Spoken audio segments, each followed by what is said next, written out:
So during a financial call, Activision was like, "Hey," and Bungie was like, "Hey, we are releasing a big expansion in 2016 to Destiny 1, and we will be releasing a follow-up to Destiny in 2017," which is very, very interesting to me. Yeah, it sounds like at this point they've lost almost everyone as far as I'm concerned. And bringing back a big update for one, maybe even two updates for the entire year, even if it's a huge update, how much can it be for an entire year? They're gonna have nobody, and by the time it comes out, I mean, people are gonna care, but not very much. Here's my problem is that Taken King, I felt like when I was purchasing, and I might have been totally wrong. I don't even know. I don't really think they marketed this way, but this is how I felt, is that when I bought the Taken King, I was buying, instead of buying 2 mini passes for the next year of Destiny, I was buying 1 large pass for the next year of Destiny is kind of what I had in my mind, right?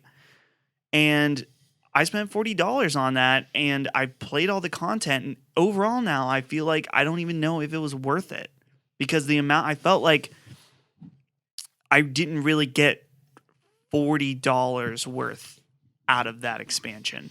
Yeah, Personally, just because I felt like it was like, yeah, this is the beginning of year 2 of Destiny right here, Taken King. that's what it was. Is it was marketed as year 2, and when when you imply that year 1, all this stuff came out in year 1, you would expect year 2.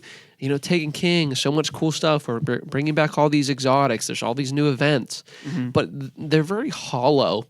It's very hollow. And there's the illusion of substance. Like the Festival of Light. It's all these fancy things, and there's new dance moves, and you can do but it's the illusion of content.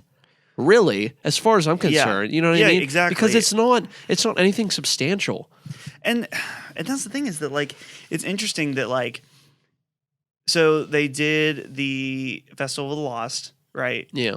Then they did Sparrow Racing. And now Crimson Day. And now Crimson Days. And none of them have been anything like the core Destiny players like you and I really even care Seriously, about. and it's like, great. I've been seeing some stuff like now they have these handshake type things, which I don't know how they work, and it's like, great. I wanted that so bad, but it's too fucking late. Yeah, Like, give me you know what I a mean? raid It's to do all too to use it fucking on. late. I don't care. It was actually really sad. I keep seeing these really, really, really awesome ghost shell concepts that are fan made, and I'm like I saw the one that looked exactly like the Gorgona. Oh yeah. You know the like floaty things that have the tentacles. Yeah. Okay. In the Vault of Glass, and they kill you when you look at them. The ghost looked exactly like that, but it still looked like a ghost.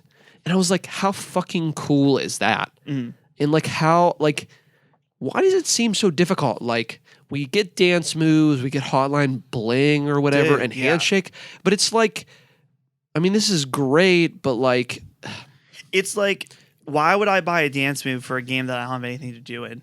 yeah, exactly. I spent silver. Okay, I did, because what I thought, I was under the impression that I was going to get good content for the next year. Or how about this? Not even necessarily new content. You were at least expecting, like, a way to go back to old raids, like some kind of update that made old content new. At the very minimum, relevant, because we know how much Bungie in Destiny specifically like to retool things that they've already done to make them fresh, which is fine if you do it correctly. And some of the stuff was done correctly, but it's like,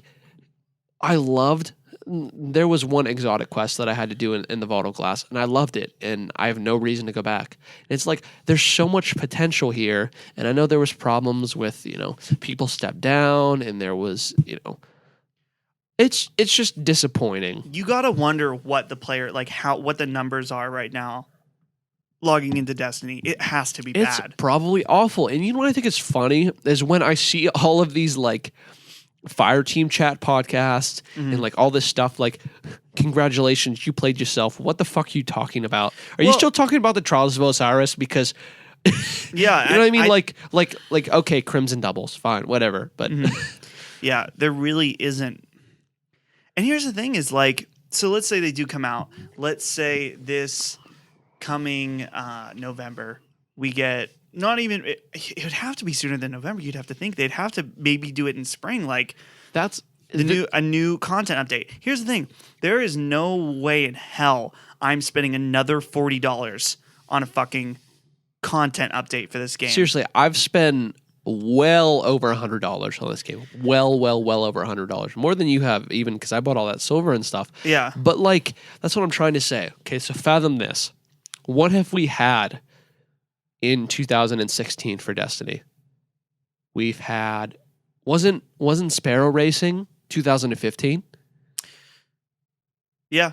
It was 2020. Okay, we haven't had a single. So the only thing we've had is Crimson Day. Okay, we've had Crimson Day. Yeah, Crimson Day. And you know, I'm sure there'll be some more skin type tower looking things, like maybe obviously another Festival of the Light, I'm sure, in October.